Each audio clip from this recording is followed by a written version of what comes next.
कहानी की शुरुआत में कोई बंदा स्ट्रीट के बीच खड़ा कैमरा के सामने लोगों से कुछ सवाल पूछ रहा था। उसने पूछा कि अगर आप लोगों के पास कहीं से $70,000 आ जाए तो आप क्या करेंगे। एक लड़की ने कुछ सोचते हुए कहा कि इतने पैसे तो घर खरीदने के लिए काफी कम रहेंगे। दूसरे बंदे ने कहा कि मैं तो शायद एक नई गाड़ी लूंगा।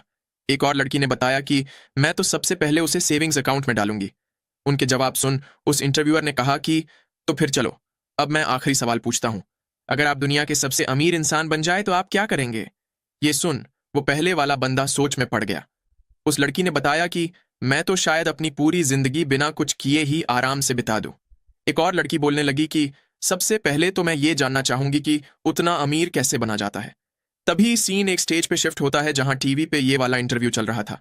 फीमेल एंकर ने अपने सामने बैठे आदमी को बताया कि तो ये थे हमें मिले कुछ रिस्पॉन्सेज। आप दुनिया के सबसे अमीर आदमी बनने वाले कोरिया के सबसे पहले और यंगेस्ट इंसान हैं।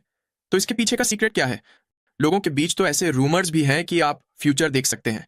ये सुन सामने बैठा वो आदमी हंसते हुए बोलने लगा कि फ्यूचर देखने जैसी कोई चीज नहीं होती। लेकिन फिर वो सीरियस होकर कुछ देखने लगा। वहां कोने में एक ईगल लेकर खड़ी कोई औरत उसे ही देख रही थी। उसे देखकर ऐसा लग रहा था जैसे उसके पास कुछ जादुई शक्ति हो। तभी उसके हाथ पे बैठे उस ईगल ने अपने पंख फैला दिए। वो सुनहरी रोशनी फैलाता हुआ उस आदमी के सिर पे उड़ने लगा। वो आदमी भी उसे देख हल्के से मुस्कुरा दिया। फिर उसने अपना ध्यान वापस से हकीकत में खींचा। उसके सामने बैठी वो एंकर अभी भी उसके जवाब का इंतजार कर रही थी। उस बंदे ने भी मुस्कुराते हुए जवाब दिया कि मैं तो सिर्फ एक आम इन्वेस्टर हूं जिसका लक काम कर गया। तभी धीरे धीरे उसकी आंख खुलने लगती है। वो तेजी से नींद से उठ बैठा। वो गहरी सांस छोड़ते हुए बोलने लगा कि आखिर वो आर्मी वाला ईगल बार बार मेरे सपनों में क्यों आ रहा है। मैं एक अच्छा खासा सपना देख रहा था लेकिन उस ईगल ने सब बर्बाद कर दिया। दरअसल इस बंदे का नाम कांग जिनहू होता है। इसकी उम्र 23 साल है और ये रिसेंटली ही कोरियन आर्मी में अपनी मैंडेटरी सर्विस कंप्लीट करके डिस्चार्ज होने के बाद अनएम्प्लॉयड बैठा है। वो अपनी माँ के साथ एक छोटे से सेमी बेसमेंट 1 रूम अपार्टमेंट में रहता है। लेकिन उसकी जिंदगी हमेशा से ही इतनी खराब नहीं थी। उसके पास एक रिलायबल फादर थे जो कि एक रिस्पेक्टेबल बिजनेस चलाते थे। और उसकी माँ जो कि अब पैसे कमाने के लिए छोटे मोटे काम करती थी, वो भी हमेशा से एक फूल की तरह काइंड और जेंटल हुआ करती थी। जिन्हू ऐसे पेरेंट्स के बीच ग्रीन हाउस के फूल की तरह बड़ा हुआ था। तभी जिन्हू को किसी का मैसेज आया। इसके बाद सीन किसी रेजिडेंशियल बिल्डिंग पे शिफ्ट होता है। जिन्हू वहां रखी एनिमे फिगर्स देखते हुए बोलने लगा कि टेक यू, तुम्हारी जिंदगी बिल्कुल भी नहीं बदली। टेक उसे एक बियर देते हुए बोलने लगा कि ऐसा बिल्कुल भी नहीं है। क्या तुम्हें दिखाई नहीं दे रहा कि मेरा एनिमे फिगर्स का कलेक्शन डबल हो चुका है। ये सुन जिन्हू बोलने लगा कि तुम्हारा ये कलेक्शन मिडिल स्कूल से ही बढ़े जा रहा है। भला मैं इसमें डिफरेंस कैसे बता सकता हूँ। दरअसल इस बंदे का नाम टेक ग्यू होता है और इसकी उम्र 23 साल है। ये जिन्हू का काफी अच्छा दोस्त होता है। टेक जिन्हू से बोलने लगा कि तुम भी हमेशा की ही तरह भुलक्कड़ हो, तो अब तुम क्या करने वाले हो। जिन्हू ने बताया कि भले ही मैं कंगाल हूं लेकिन कम से कम मेरे पास एक प्रेस्टिजियस यूनिवर्सिटी की डिग्री है, इसीलिए मैं ट्यूटरिंग करके अपनी माँ का काम आसान कर सकता हूं। मैं वापस से यूनिवर्सिटी जाने में कुछ वक्त इंतजार कर सकता हूं। टेक ने भी ये सुन उससे चीयर्स कर दिया।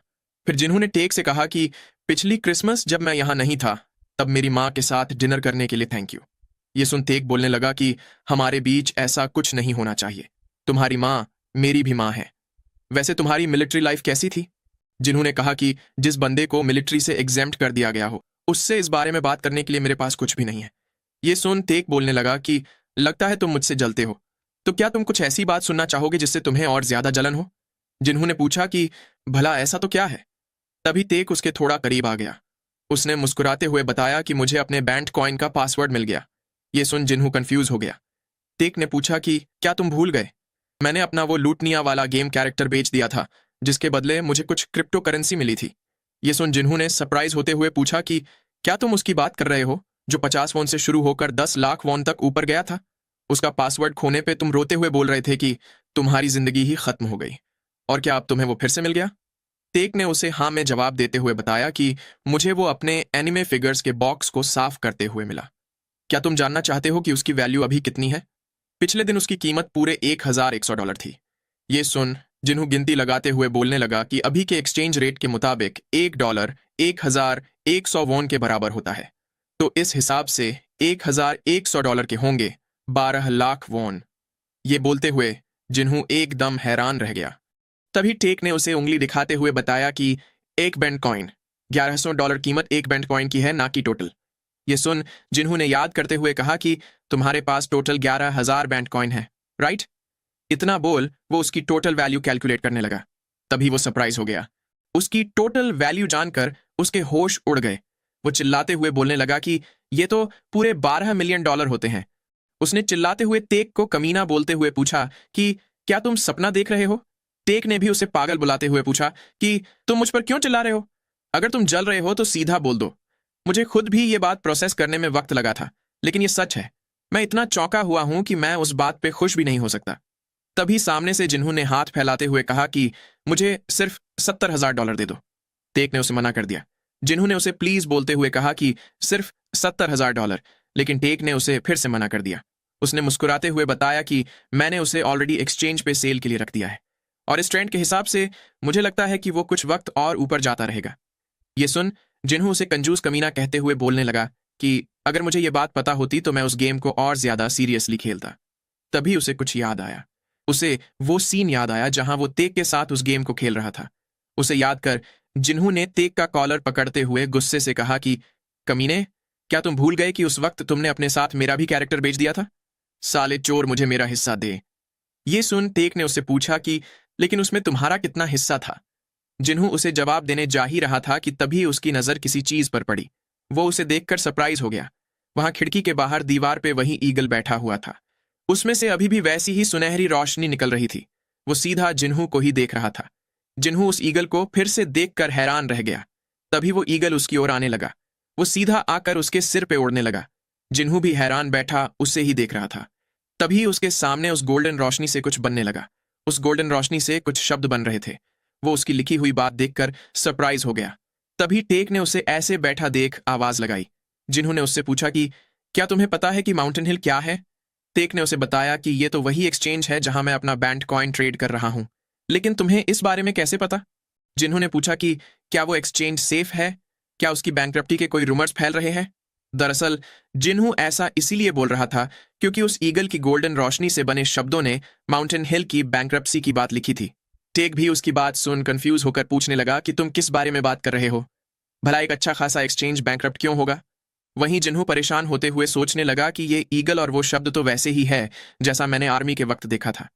अगर ये एक हेलुसिनेशन नहीं है तो क्या ये सच है? इतना सोच उसने टेक को आवाज लगाते हुए कहा कि मेरी बात ध्यान से सुनो। अपने सारे बैंड कॉइन तुरंत ही बेच दो। ये सुन टेक ने कंफ्यूज होते हुए पूछा कि लेकिन ऐसे अचानक से क्यों? जिन्होंने उसके पास जाकर डेस्परेट होते हुए कहा कि मैं इस बात को एक्सप्लेन नहीं कर सकता। तुम बस मुझ पर ट्रस्ट करो और उसे बेच दो। टेक भी उसकी बात सुन सोच में पड़ गया। जिन्हों भी सीरियस होकर उसे ही देख रहा था। तभी टेक ने ठीक है बोलते हुए कहा कि मैं सब कुछ बेच दूंगा। वैसे भी मैं बेचने का प्लान कर ही रहा था।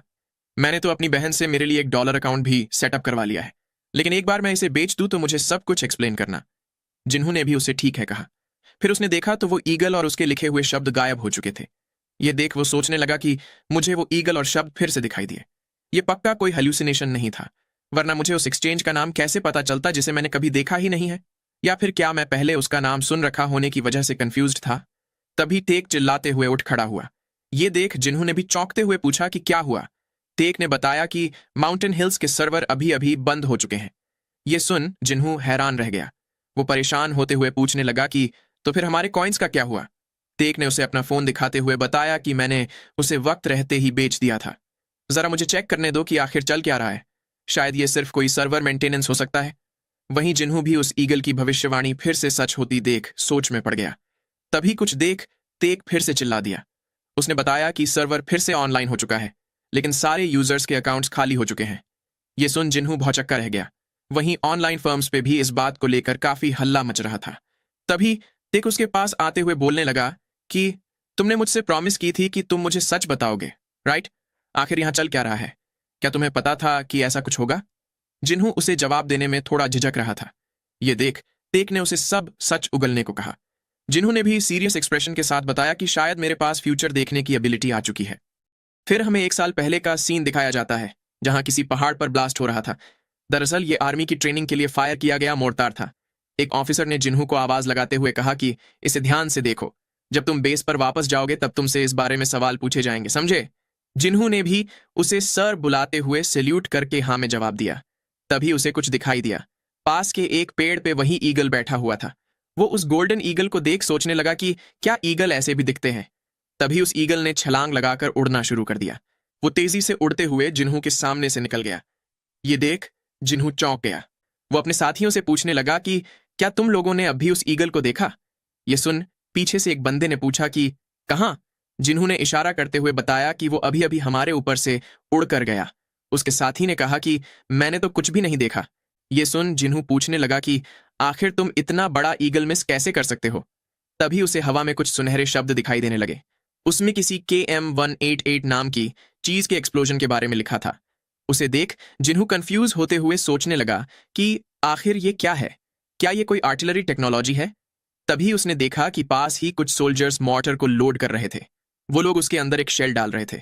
जिन्होंने ध्यान से देखा तो इस शेल पे वही नंबर था जो कुछ वक्त पहले उस ईगल के द्वारा लिखा गया था। तभी उसके मुंह के सामने तेज रोशनी चमक उठी। वो अपने आप रिएक्ट करते हुए जल्दी से जमीन पे कूद गया। वो सोल्जर्स जो शेल लोड कर रहे थे वो उनके सामने ही फट चुका था। तभी सीन वापस से प्रेजेंट में शिफ्ट होता है, जहां जिन्हू ये सब बातें तेक को बता रहा था। उसकी बात सुन तेक बोलने लगा कि तुम तो काफी लकी हो। क्या तुम्हारे उस ब्लास्ट के इतना नजदीक होने के बावजूद भी तुम्हें कोई चोट नहीं आई? जिन्हू ने उसे हाँ में जवाब दिया। उसने बताया कि उस एक्सीडेंट में कुछ लोगों की जान भी गई थी, लेकिन उस मिस्टीरियस वार्निंग के चलते मैं बच गया। ये सुन तेक ने पूछा कि तो फिर मिलिट्री डॉक्टर का क्या कहना था? जिन्हू ने बताया कि डॉक्टर ने कहा था कि उस एक्सीडेंट के ट्रॉमा की वजह से मुझे कुछ मेमोरी कंफ्यूजन हुआ होगा। ये सुन तेक बोलने लगा कि ये तो बस फुसलाने वाला आंसर है। खैर, अगर तुमने इस चीज को 2 बार एक्सपीरियंस किया है तो इसका मतलब कि ये कोई कोइंसिडेंस नहीं बल्कि एक सुपर पावर है। ये सुन जिन्होंने कंफ्यूज होते हुए पूछा कि चलो मान भी ले कि तुम्हारी बात सही है, लेकिन फिर भी तुमने इस बात को इतना आसानी से कैसे मान लिया? सामने से टेक मुस्कुरा दिया। वो बोलने लगा कि मुझे एनिमे से मिले हुए मेंटल फोर्टिट्यूड को भूलो मत। अगर मेरे सामने अभी एक क्यूट सी एल्फ गर्ल आ जाए तो मैं उस पर भी यकीन कर लूंगा। फिर जिन्होंने कहा कि तो चलो अब प्रैक्टिकल मामलों पे आते हैं। तेक ने पूछा कि कौन सा प्रैक्टिकल मामला? जिन्होंने बताया कि उस कॉइन में मेरा हिस्सा $1.5 मिलियन का है। ये सुन तेक हैरान रह गया। वहीं जिन्हू सीरियस होते हुए बोलने लगा कि जब तुमने अपना वो लुतनिया कैरेक्टर बेचा था तब उसके साथ ही तुमने मेरा एक लो लेवल कैरेक्टर भी बेचा था। तुम्हें मिले 11,000 बैंड कॉइन में से 1,000 कॉइन्स मेरा हिस्सा है। ये तुम्हारे पास जो $15 मिलियन है उसका 9% होता है। अगर तुमने मुझे वो पैसे नहीं दिए तो मैं तुम्हारी सारी एनिमे फिगर्स जला दूंगा। टेक भी ये सुन उसे ब्रैट बुलाते हुए बोलने लगा कि उस वक्त तो तुमने मुझे वो ऐसे ही दे दिया था और अब तुम नेगोशिएशंस किए बिना ही मुझे धमकी देने लगे हो। खैर, अगर मैं तुम्हें वो पैसे अभी देना चाहूं तो भी मैं टैक्स वगैरह के इश्यूज के चलते सब कुछ नहीं दे सकता। ये सुन जिन्हू ने कहा कि मैंने ये एक्सपेक्ट किया ही था। तो अब क्या तुम टैक्स हेवन जैसा कुछ सेटअप करने की सोच रहे हो? ये सुन तेक ने सरप्राइज होते हुए पूछा कि तुम्हें कैसे पता? जिन्होंने पूछा कि क्या तुम ये बात भूल गए कि मैं कोरियन यूनिवर्सिटी में इकोनॉमिक्स की पढ़ाई कर रहा हूं? तेक ने भी ये सुन आगे बताया कि मेरी बहन ने कहा था कि अगर मेरे बैंड कॉइन पे इनकम टैक्स लगा तो मुझे मिलियंस ऑफ डॉलर्स का टैक्स देना पड़ सकता है। इसीलिए मैंने एक US टेरिटरी ऑफ डेला नाम की जगह पे टैक्स हेवन सेटअप किया है और OTK नाम की कंपनी बनाई है। ये सुन जिन्हू ने पूछा कि क्या OTK का मतलब ओताकू होता है? सामने से टेक ने इरिटेट होते हुए बताया कि ये मेरे नाम ओ तेक ग्यू का शॉर्ट फॉर्म है। फिर वो खुश होते हुए बोलने लगा कि अब सिर्फ पूरी जिंदगी आराम करते हुए जीना ही बचा है। ये सुन जिन्हू ने कहा कि तुम अब तक यही तो करते आ रहे हो। ये सुन तेक ने पूछा कि क्या तुम्हें गेम आइटम्स ट्रेड करके जीना आसान लगता है? क्या तुम भूल गए कि बैंड कॉइन भी उसी का नतीजा है? जिन्हू ने भी उसकी बात से अग्री किया। फिर तेक ने कहा कि खैर, अब इस बात को लंबा खींचने की कोई जरूरत नहीं है। $15 मिलियन में से तुम्हारा हिस्सा है $1.5 मिलियन। मैं प्रॉमिस करता हूं कि मैं तुम्हें वो पैसे ट्रांसफर जरूर करूंगा। और ऐसे ही आर्मी से डिस्चार्ज होने के बाद अपनी फ्यूचर देखने की एबिलिटी और लॉयल दोस्त की वजह से जिन्हू के पास $1.5 मिलियन आ जाते हैं। इसके बाद सीन किसी KH नाम की बैंक पे शिफ्ट होता है। वहां से बाहर निकलते हुए जिन्हू अपनी पासबुक में $7 लाख का डिपॉजिट देख काफी खुश हो रहा था। तभी हमें पास्ट का सीन दिखाया जाता है जहां तेक उससे बोल रहा था कि इतना जल्दी सेलिब्रेट मत करने लगो। मैंने तुमसे पहले ही बोला था कि मैं अभी तुम्हें तुम्हारा पूरा हिस्सा तुरंत ही नहीं दे सकता, राइट? जिन्होंने भी उसे हाँ में जवाब देते हुए कहा कि तुम मुझे जो पैसे दे रहे हो वो एक गिफ्ट माना जाएगा। इसका मतलब कि वो पैसे उस टैक्स हेवन से कोरिया में ट्रांसफर होते ही उस पर 20% टैक्स लगेगा और जितना अमाउंट ज्यादा होगा उतना ही प्रोग्रेसिव टैक्स रेट बढ़ता जाएगा। तेक ने भी उसे थम्स अप दिखाते हुए कहा कि तुम सब कुछ जानते हो। मैं तुम्हें पहले $7 लाख दूंगा और फिर मेरी बहन के थ्रू तुम्हें बाकी के $8 लाख ट्रांसफर करने का कोई तरीका ढूंढ लूंगा, इसलिए तुम थोड़ा इंतजार करना। फिर सीन वापस से प्रेजेंट में शिफ्ट होता है जहां जिन्हू बैंक से निकलते हुए मन ही मन रिक्वेस्ट कर रहा था कि कहीं ये कोई सपना ना हो। फिर वो अपने घर की ओर जाते हुए सोचने लगा कि मुझे इन पैसों से सबसे पहले क्या करना चाहिए। शायद मैं अपनी माँ को कुछ वक्त के लिए काम ना करने में मदद करूंगा और उनके लिए कुछ नए कपड़े खरीदूंगा। ये सब सोचते हुए वो एक बड़े से मॉल के बाहर पहुंच गया। वो उस मॉल के अंदर एंटर हो गया। वो मुस्कुराते हुए पूछने लगा कि अब मैं शॉपिंग की शुरुआत कहाँ से करूं। तभी उसे पास ही की शॉप से किसी के चिल्लाने की आवाजें सुनाई दी। वहां पर काफी सारी भीड़ जमी हुई थी। जिन्होंने वहां जाकर देखा तो कोई लेडी चिल्लाते हुए बोल रही थी कि अपने घुटनों के बल गिरकर माफी मांगो, इससे पहले कि मैं तुम्हारी वेबसाइट पे कंप्लेंट पोस्ट कर दूं। उसने अपने सामने खड़ी औरत को आंटी बोलते हुए गुस्से से पूछा कि क्या तुम्हें कोई आइडिया भी है कि ये शूज कितने के हैं? अगर तुम फ्लोर्स पे 1000 बार पोछा लगाओ तब भी तुम इसे नहीं खरीद पाओगी। सामने से एक बंदे ने झुकते हुए उससे माफी मांगी। फिर वो अपने पीछे खड़ी औरत को आंटी बुलाते हुए गुस्से से पूछने लगा कि तुम किसका इंतजार कर रही हो? जल्दी से अपने घुटनों पे बैठो। तभी कुछ देखकर जिन्हू हैरान रह गया। अपने सामने का नजारा देख उसे खुद की आंखों पे यकीन नहीं हो रहा था। उसे समझ नहीं आया कि उसकी माँ यहाँ क्या कर रही है। तभी वो लेडी अपना पैर आगे करते हुए गुस्से से पूछने लगी कि तुम अपने घुटनों पे गिरोगी या क्या इन जूतों के पैसे दोगी? उस मैनेजर ने भी इरिटेट होते हुए जिन्हू की माँ से पूछा कि क्या तुम वाकई में जॉब से निकाल दिया जाना चाहती हो? अभी के अभी कस्टमर से माफी मांगो। जिन्हू भी अपनी माँ को उस आउटफिट में देखकर हैरान हो गया, क्योंकि उसकी माँ ने तो उसे बोला था कि वो किसी डिपार्टमेंट स्टोर के कॉल सेंटर पे काम करती है। उसकी माँ भी काफी परेशान लग रही थी। वो ना चाहते हुए भी उस लेडी से माफी मांगने के लिए घुटनों के बल बैठने लगी। तभी पीछे से जिन्हू ने आकर उन्हें रोक लिया। वो उन लोगों से पूछने लगा कि भला इतना भी क्या इंपॉर्टेंट है जो तुम किसी से घुटनों के बल गिरने को बोल रही हो? जरा हमें भी तो बताओ।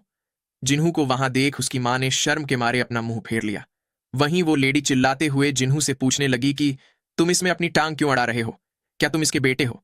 जिन्हू ने हाँ में जवाब देते हुए बताया कि मैं इनका बेटा हूं। ये सुन उसकी माँ सरप्राइज हो गई। वो उन लोगों से मना करते हुए बोलने लगी कि ये लड़का मुझे नहीं जानता। तभी जिन्हू ने उसे माँ बुलाते हुए पूछा कि क्या आप मुझसे एम्बेरेस्ड हैं?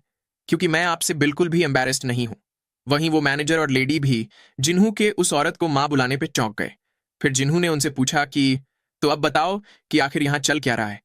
सामने से वो लेडी उसकी माँ की ओर इशारा करते हुए बोलने लगी कि इस औरत के पोछे ने मेरे जूतों को टच कर लिया। वहां खड़े बाकी लोग भी ये सारा तमाशा देख रहे थे। तभी जिन्हू इरिटेट होते हुए सीरियस एक्सप्रेशन के साथ पूछने लगा कि क्या सिर्फ इतनी सी बात के लिए तुम किसी की माँ को घुटनों के बल गिरने को बोल रही हो? वो लेडी भी उसकी बात सुन थोड़ा परेशान हो गई।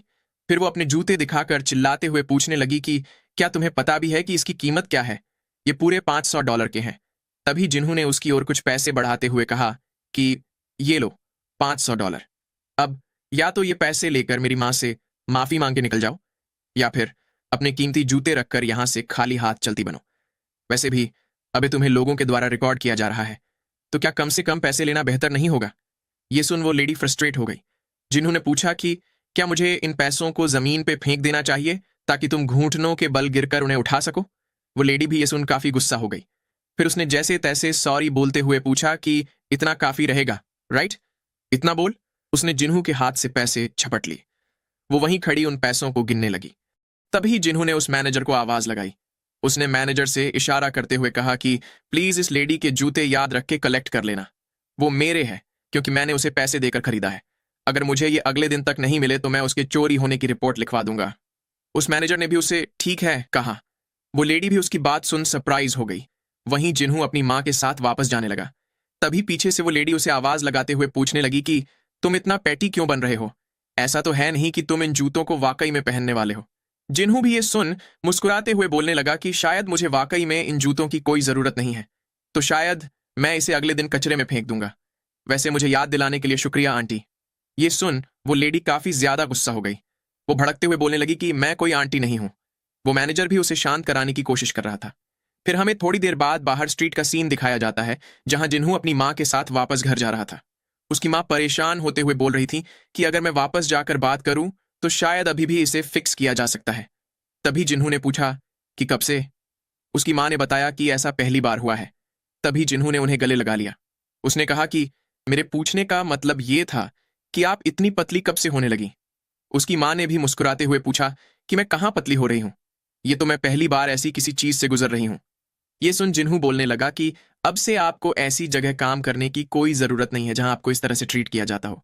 अब से मैं हर चीज संभाल लूंगा। ये सुन उसकी माँ भी हैरान रह गई। फिर उन्होंने जिन्हू का गाल सहला दिया। वो पूछने लगी कि मेरा जिन्हू इतना बड़ा कब हो गया? इसके बाद सीन किसी रेस्टोरेंट पे शिफ्ट होता है, जिन्हू के सारी बात एक्सप्लेन करने पे उसकी माँ पूछने लगी कि भला ये बैंड कॉइन क्या चीज है और वो इतना महंगा क्यों है। जिन्होंने बताया कि इसे एक तरह से कोई गेम आइटम समझ लो, इसलिए अब आपको कॉलेज फीस की चिंता करने की कोई जरूरत नहीं है। अब मैं आपका ख्याल रख सकता हूँ। ये सुन उसकी माँ ने तुरंत ही उसकी बात को नॉनसेंस बोलते हुए कहा कि वो पैसे तुम्हारे हैं, मैंने तुम्हारे वापस कॉलेज अटेंड करने की फीस ऑलरेडी इकट्ठा कर रखी है।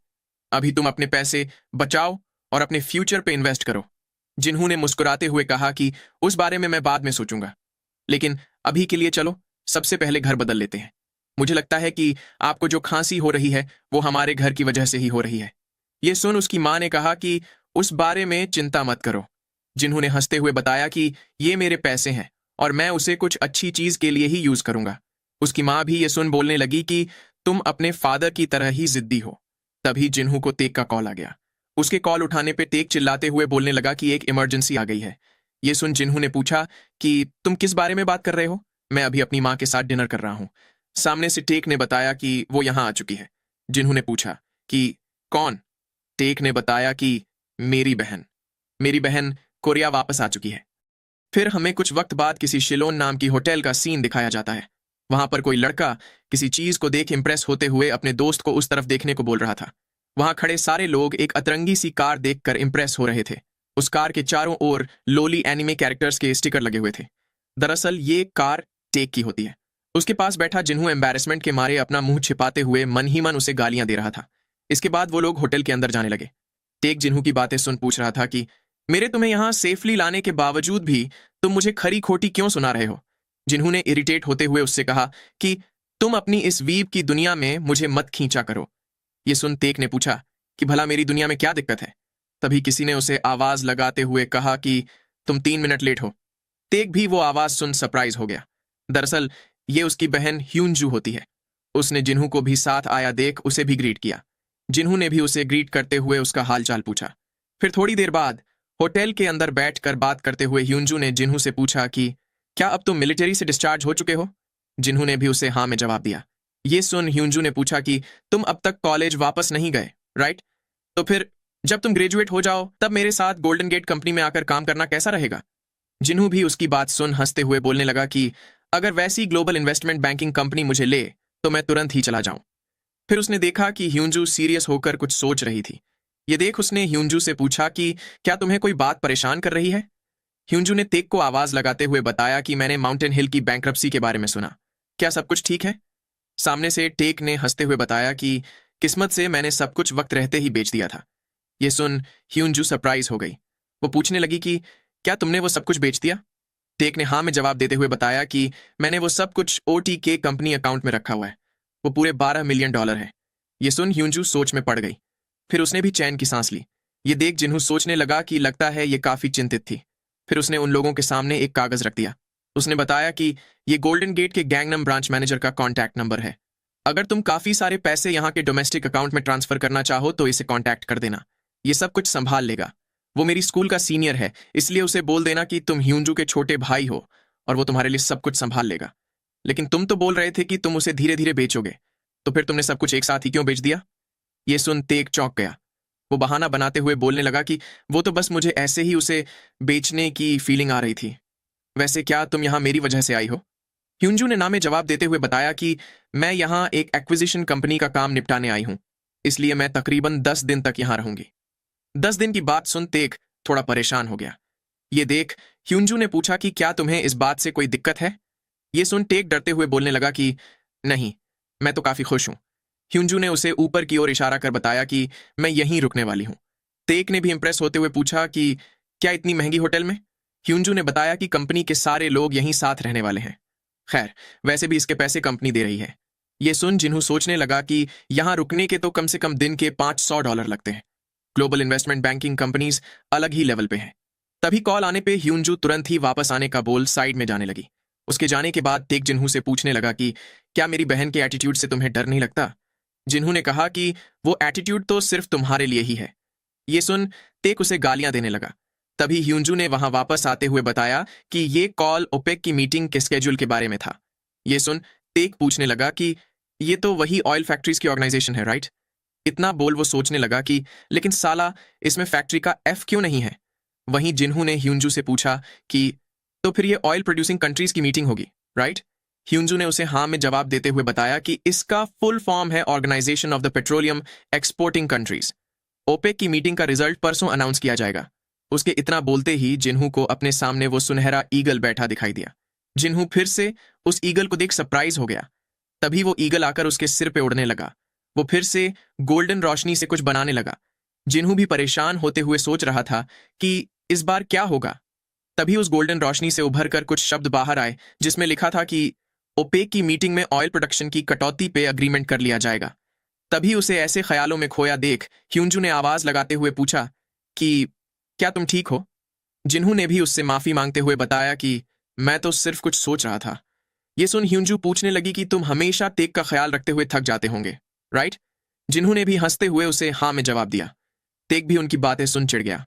तभी जिन्हू ने ह्यूंजू को आवाज लगाते हुए पूछा कि इस बार ओपेक की मीटिंग किस लिए हो रही है? ह्यूंजू ने बताया कि वो लोग अभी ऑयल प्रोडक्शन में कटौती करने के लिए कुवैत में मीटिंग कर रहे हैं।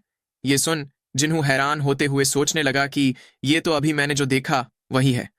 वहीं तेक ने भी सोचते हुए पूछा कि क्या ये मीटिंग इतनी इंपॉर्टेंट है? ह्यूंजू ने बताया कि जिस तरह फाइनेंशियल एसेट्स के रिप्रेजेंटेटिव्स स्टॉक्स और बॉन्ड्स होते हैं, उसी तरह फिजिकल एसेट्स के रिप्रेजेंटेटिव्स ऑयल और गोल्ड होते हैं। दुनिया के 3 सबसे बड़े ऑयल प्रोड्यूसर्स में से अमेरिका ओरिजिनली एक ऑयल प्रोड्यूसिंग कंट्री है, लेकिन उनका प्रोडक्शन उनकी डोमेस्टिक डिमांड से काफी कम है। इसीलिए एक ऑयल प्रोड्यूसिंग कंट्री होने के बावजूद भी अमेरिका दुनिया का सबसे बड़ा ऑयल इंपोर्टर है। लेकिन शेल गैस और शेल ऑयल के डेवलपमेंट के साथ अमेरिका एक नए सप्लायर के तौर पे उभर कर आ रहा है। उसे एक शेल रेवोल्यूशन कहना गलत नहीं होगा। दरअसल यहां पर जिस शेल ऑयल की बात की जा रही है वो कन्वेंशनल ऑयल से अलग होता है। जो अरब कंट्रीज और रशिया में ऑयल निकाला जाता है वो कन्वेंशनल ऑयल होता है, जो कि यहाँ इमेज में राइट साइड जो ग्रीन कलर में दिखाया गया है उस मुताबिक एक जगह इकट्ठा होता है। इसलिए उसे निकालना काफी आसान रहता है। जबकि शेल ऑयल इस तरह से एक जगह इकट्ठा नहीं होता, बल्कि एक बड़े से पत्थर यानी कि शेल के अंदर ट्रैप होता है, जैसा कि यहाँ इमेज में सबसे नीचे ब्लैक लाइन में दिखाया गया है। इसलिए उसे निकालने के लिए उस पत्थर को तोड़ना पड़ता है, जो कि काफी मुश्किल है। अमेरिका इसी शेल ऑयल को निकालने की टेक्नोलॉजी में सबसे आगे है। ओपेक की मेंबर कंट्रीज जैसे कि अरब के देशों से जो ऑयल निकलता है वो कन्वेंशनल ऑयल होता है। वहीं ह्यूंजू ने अपनी बात जारी रखते हुए बताया कि लेकिन शेल ऑयल का सबसे बड़ा डिसएडवांटेज ये है कि उसका प्रोडक्शन कॉस्ट काफी ज्यादा है। उसका प्रोडक्शन कॉस्ट ही तकरीबन एक बैरल के $45 जितना होता है। इसलिए अगर ऑयल की कीमत प्रति बैरल के $50 से कम हो जाए तो आधे से भी ज्यादा कंपनीज बैंकरप्ट हो जाएंगी। इसलिए ओपेक की मेंबर कंट्रीज ने जल्दबाजी में कई सारी मीटिंग्स की थी ताकि प्रोडक्शन कम किया जा सके। लेकिन उन ऑयल प्रोड्यूसिंग कंट्रीज के पर्सनल इंटरेस्ट्स इतने उलझे हुए हैं कि सारी मीटिंग्स आखिर में नाकाम हो जाती है। ये सुन जिन्होंने पूछा कि तो फिर तुम्हारे हिसाब से इस मीटिंग का रिजल्ट क्या होगा? ह्यूंजू ने बताया कि ये ऑब्वियस है कि वो लोग फिर से अग्रीमेंट करने में नाकाम रहेंगे। वो लोग अभी मुश्किल से प्रति बैरल के $60 मेंटेन कर रहे हैं, और अगर ये मीटिंग भी नाकाम रही तो उसकी कीमत $50 से भी नीचे चली जाएगी। ये सुन जिन्होंने पूछा कि लेकिन क्या होगा अगर उन लोगों ने अग्रीमेंट सक्सेसफुली कर लिया? ह्यूंजू ने बताया कि अगर ऐसा हुआ तो ऑयल की कीमत स्काई रॉकेट कर जाएगी और मार्केट काफी खुश होगा, लेकिन ऐसा होने के चांसेस काफी कम है। ये सुन जिन्होंने कॉन्फिडेंस के साथ पूछा कि लेकिन क्या होगा अगर इस बार उन लोगों ने अग्रीमेंट सक्सेसफुली कर लिया? ह्यूंजू भी उसकी बात सुन सरप्राइज हो गई। वो पूछने लगी कि तुम्हें क्यों लगता है कि ऐसा कुछ होगा? जिन्हू को भी अपनी गलती रियलाइज हुई। वो बात टालते हुए बोलने लगा कि मैं तो बस इतना ही सोच रहा था कि अगर ऐसा हो जाए तो काफी अच्छा रहता। ह्यूंजू ने भी मुस्कुराते हुए कहा कि अगर ऐसा हो जाए तो अच्छा रहेगा, लेकिन उम्मीद और प्रिडिक्शन दोनों अलग अलग चीजें होती हैं। इसके बाद सीन रास्ते पे शिफ्ट होता है। तेक और जिन्हू होटल से वापस जा रहे थे। कार में बैठा जिन्हू सोच रहा था कि अगर मेरे सोचे मुताबिक ओपेक का अग्रीमेंट हो गया तो ऑयल की कीमत काफी बढ़ जाएगी। तो कैसा रहेगा अगर मैं ऑयल एडवांस में ही खरीद लूं? अगर फ्यूचर में ऐसा वाकई में हुआ तो मैं सिर्फ एडवांस में ऑयल खरीदकर काफी सारे पैसे बना सकता हूं, राइट? मैंने मोटर का एक्सप्लोजन भी प्रिडिक्ट किया था और फिर माउंटेन हिल की बैंक्रप्सी भी प्रिडिक्ट की। इसलिए इस प्रिडिक्शन के भी सही होने का काफी चांस है। लेकिन दिक्कत है इन्वेस्टमेंट का अमाउंट। मैंने कुछ वक्त पहले ही घर की लीज साइन की थी और मैं $70,000 अपनी माँ को देने वाला हूं। इसलिए अब मैं अपने अकाउंट में पड़े $2 लाख और टेक के अकाउंट में पड़े बाकी के $7 लाख ही यूज कर सकता हूं। क्या मुझे वो सारे पैसे इन्वेस्ट कर देने चाहिए? तभी तेक ने उसे आवाज लगाई। उसने जिन्हू से पूछा कि क्या मेरी बहन से बात करते वक्त तुमने वो चीज फिर से देखी? ये सुन जिन्हू ने कहा कि तुम सब समझ जाते हो। उसकी बात सुन तेक हंसते हुए बोलने लगा कि तुमने उसे फिर से देखा, राइट? इस बार तुमने क्या क्या देखा? मुझे जल्दी से बताओ। तभी जिन्हू के दिमाग में कुछ बात आई। वो तेक को देख सोचने लगा कि उस मेथड के बारे में तो मैं भूल ही गया था। फिर थोड़ी देर बाद जिन्हू की सारी बात सुनकर तेक पूछने लगा कि तो तुमने ये प्रिडिक्ट किया है कि ओपेक ऑयल प्रोडक्शन में कटौती पे अग्रीमेंट कर लेगा, और अगर ऐसा हुआ तो ऑयल की कीमत बढ़ेगी और इसलिए तुम एडवांस में ही ऑयल खरीदना चाहते हो, राइट? जिन्होंने उसे हाँ में जवाब देते हुए कहा कि मुझे खुशी हुई कि तुम इसे मेरी उम्मीद से भी जल्दी समझ गए। फिर तैक ने पूछा कि लेकिन हम ऑयल खरीदेंगे कैसे? क्या तुम घर पे ऑयल के ड्रम्स इकट्ठा करोगे? जिन्होंने उसे रास्ते पे ध्यान देने को बोला। फिर थोड़ी देर बाद वो लोग तेक के घर पहुंच जाते हैं। जिन्हू कंप्यूटर पे कुछ देखते हुए बोलने लगा कि ह्यूंजू के कहे मुताबिक ही WTI प्रति बैरल के मुश्किल से $60 मेंटेन कर रहा है। ये सुन टेक ने पूछा कि क्या ये उतना ज्यादा सीरियस है? मेरी बहन की एक्सप्लेनेशन सुनकर मुझे वो उतना भी इम्पैक्टफुल नहीं लगा। जिन्होंने उसे बताया कि ऑयल सिर्फ गाड़ी में भरवाने के लिए ही नहीं होता, उसे कई इंडस्ट्रीज में यूज किया जाता है। इसलिए ऑयल की कीमत इंक्रीज होने पर प्रोड्यूसर की कीमत को भी काफी इफेक्ट होता है। तुम्हारे अकाउंट में अभी कितने पैसे हैं? तेक ने बताया कि मैं $3.5 लाख भेज रहा हूं और अब मेरे पास $1,20,00,000 बचे हैं, जिसमें से 7 लाख तुम्हारे हैं। फिर वो मुस्कुराकर अपने फोन पे कुछ ढूंढते हुए पूछने लगा कि उसका नाम WTI था, राइट? उसे कहाँ खरीदना होता है? जिन्होंने बताया कि न्यूयॉर्क मर्चेंटाइल एक्सचेंज पे। लेकिन तुम इतना एक्साइटेड क्यों हो रहे हो? मुझे नहीं पता कि इसका रिजल्ट क्या होगा, लेकिन क्या मुझे $3 लाख लगाने चाहिए? ये सुन तेक ने कहा कि तो फिर चलो इसे साथ में खरीदते हैं। जिन्होंने पूछा कि तुम कितने का खरीदना चाहते हो? तेक ने बताया कि 1 करोड़ का। जिन्होंने पूछा कि 1 करोड़ वॉन? तेक ने बताया कि $1 करोड़। ये सुन जिन्हू गुस्सा होते हुए बोलने लगा कि ये कोई छोटा अमाउंट नहीं होता, क्या तुम पागल हो गए हो? सामने से टेक ने पूछा कि तो फिर $50 लाख कैसा रहेगा? ये सुन जिन्हू फिर से गुस्सा होते हुए पूछने लगा कि क्या इतने सारे पैसे पाकर तुम पागल हो गए हो? ये कोई पक्की बात नहीं बल्कि सिर्फ एक प्रेडिक्शन ही है। टेक ने पूछा कि लेकिन तुमने तो बोला था कि तुमने इसका भविष्य देखा था। ये सुन जिन्हू ने पूछा कि वो पक्की प्रेडिक्शन कब से हो गई? सामने से टेक हाथ उठाते हुए बोलने लगा कि तो फिर $30 लाख, मैं इससे कम नहीं खरीदूंगा। जिन्हू ने भी इरिटेट होते हुए कहा कि तुम्हें जो करना है करो। फिर वो मन ही मन सोचने लगा कि मार्केट ऑलरेडी ओपेक की मीटिंग का नाकाम होना प्रिडिक्ट कर रहा है, जो ऑयल की कम हो रही प्राइस से देखा जा सकता है। ऑयल की कीमत ऑलरेडी जितना हो सके उतना कम हो चुकी है, इसलिए अगर मेरी प्रिडिक्शन के विपरीत ओपेक की मीटिंग वाकई में नाकाम हो गई तो भी ऑयल की कीमत ज्यादा कम नहीं होगी।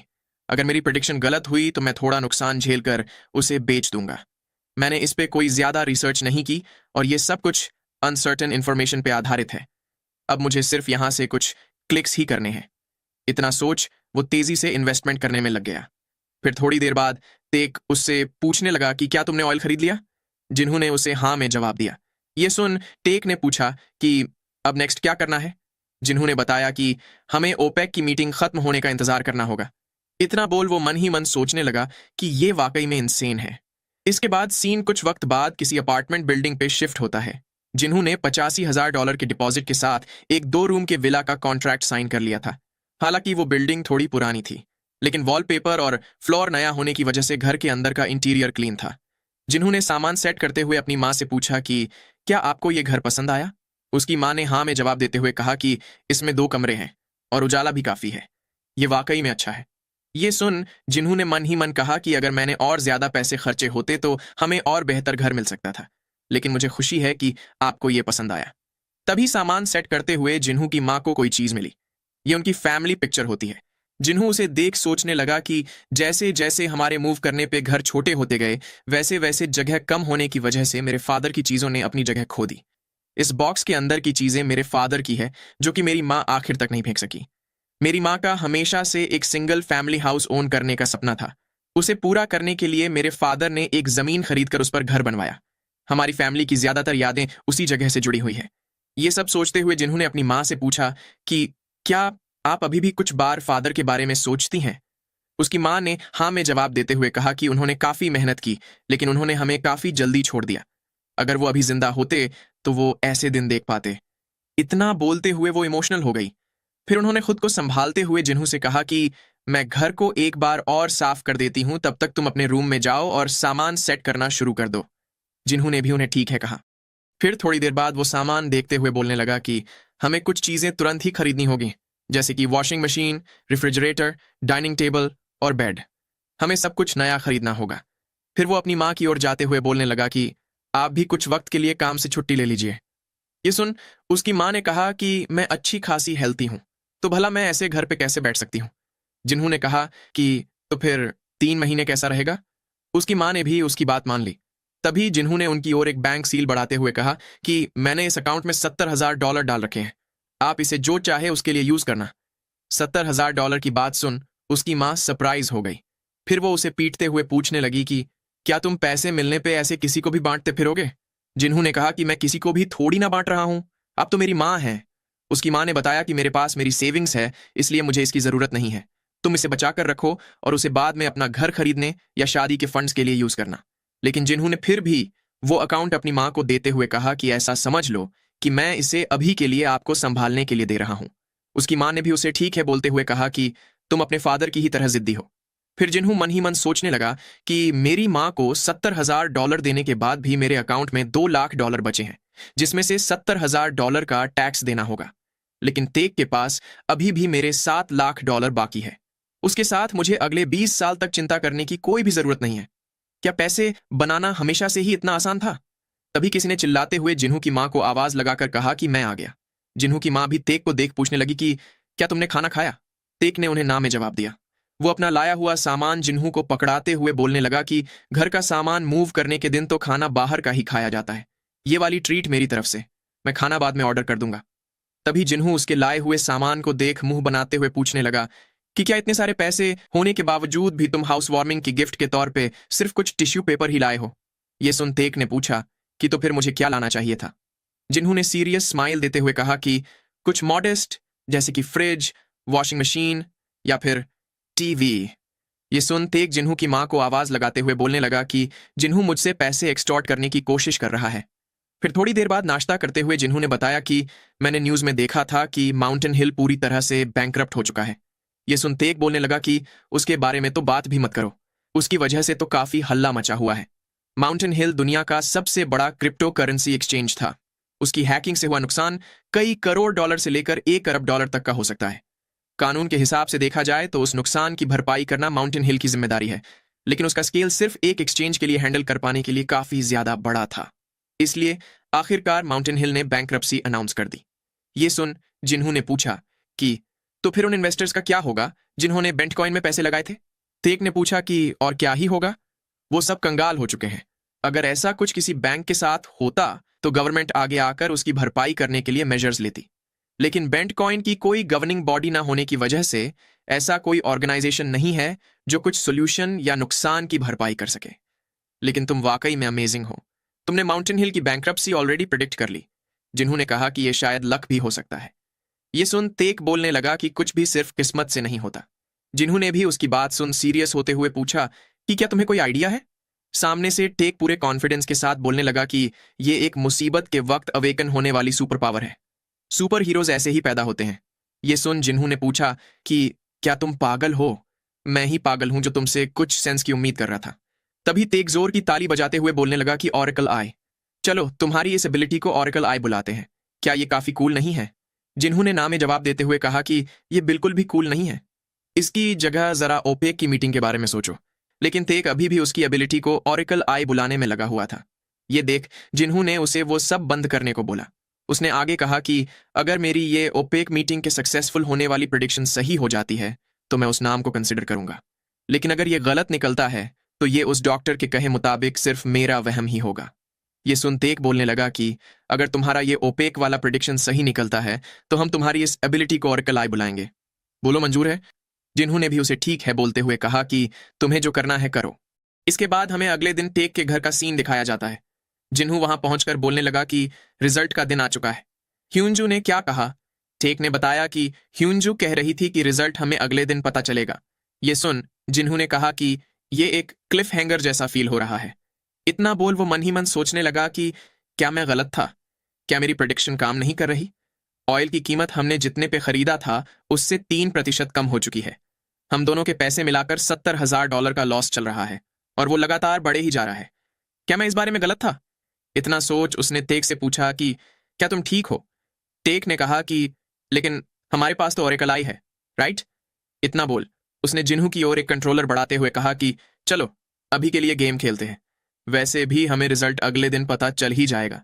जिन्हों ने भी उससे पूछा कि तुम कौन सी गेम खेलना चाहते हो? तेक ने बताया कि डेटिंग सिम्युलेटर। ये सुन जिन्होंने भी मुंह बना लिया। फिर वो गेम खेलते हुए सोचने लगा कि मेरे पास $12 लाख है। अगर अच्छे से सोचा जाए तो ये पूरी जिंदगी कंफर्टेबली जीने के लिए इनफ नहीं है। अगर मैंने वो पैसे गवा दिए तो मैं बैंकरप्ट हो जाऊंगा। ऐसे भी कई लोग होते हैं जो लॉटरी जीतने के कुछ सालों बाद ही होमलेस हो जाते हैं। तभी जिन्हू के ऐसे बिना ध्यान लगाए गेम हारने पे टेक उस पे चिल्लाने लगा। वहीं जिन्हू अभी भी सोचे जा रहा था कि मेरे साथ भी वैसा कुछ ना हो, इसलिए मुझे स्मार्ट तरीके से नॉर्मल जिंदगी जीनी होगी। लेकिन इतने सारे पैसे होने पे मैं सोच में पड़ जाता हूं कि क्या मुझे वाकई में ट्यूटरिंग जॉब ढूंढने की जरूरत है।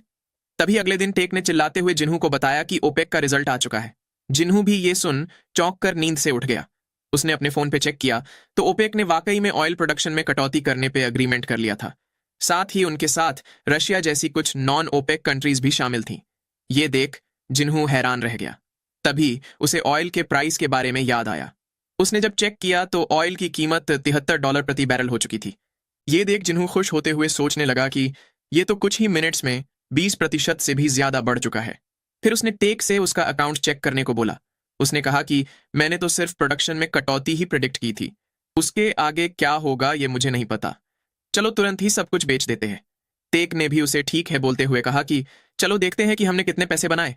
टोटल प्रॉफिट है $6.5 लाख। कोरियन वोन में ये होंगे 850 मिलियन वोन। ये सुन जिन्हू खुशी के मारे हैरान रह गया। टेक ने आगे बताया कि इसमें से तुम्हारा शेयर होगा $70,000। मुझे इसमें $1 करोड़ इन्वेस्ट कर देने चाहिए थे। जिन्होंने कहा कि सब लोग जीतने के बाद यही बोलते हैं। ये सुन टेक मुस्कुराते हुए बोलने लगा कि लेकिन तुम्हारी ऑलरेडी 3 प्रेडिक्शन सही हो चुकी हैं, राइट?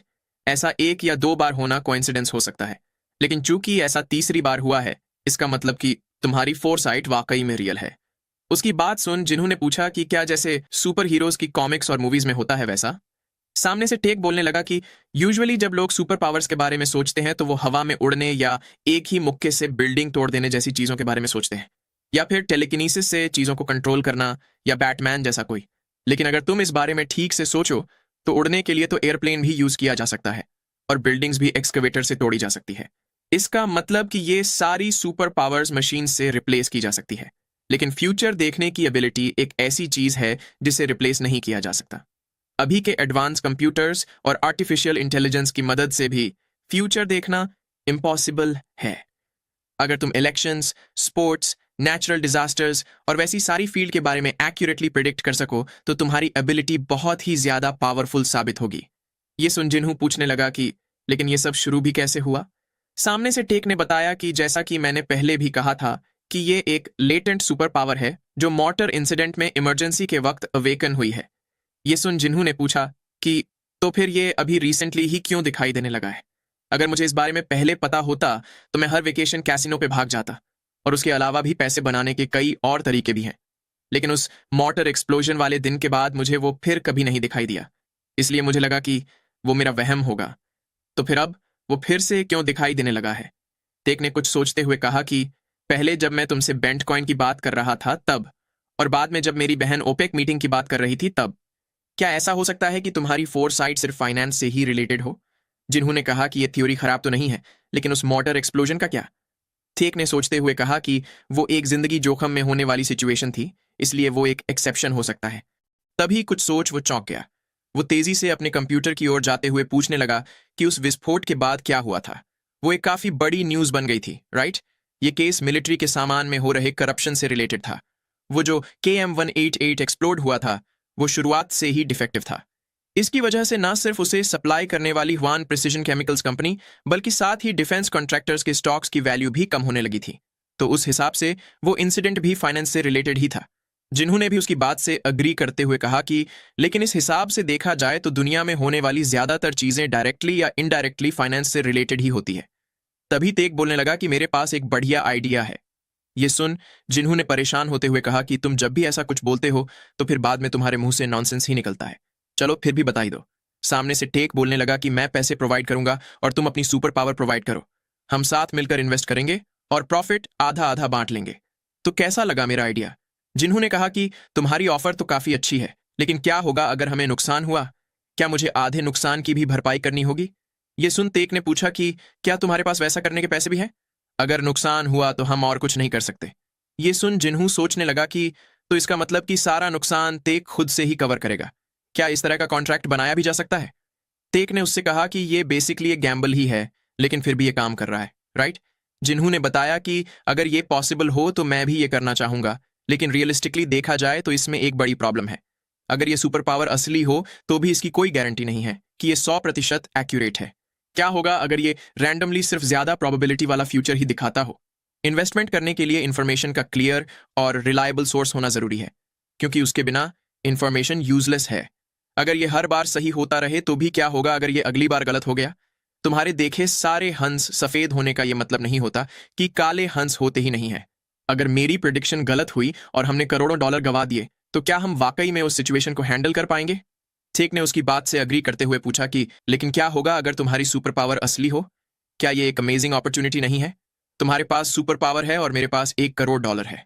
अगर हम इसे मिला दें तो हम बहुत सारे पैसे बना सकते हैं। इतना बोल उसने जिन्हू की ओर अपना हाथ बढ़ा दिया।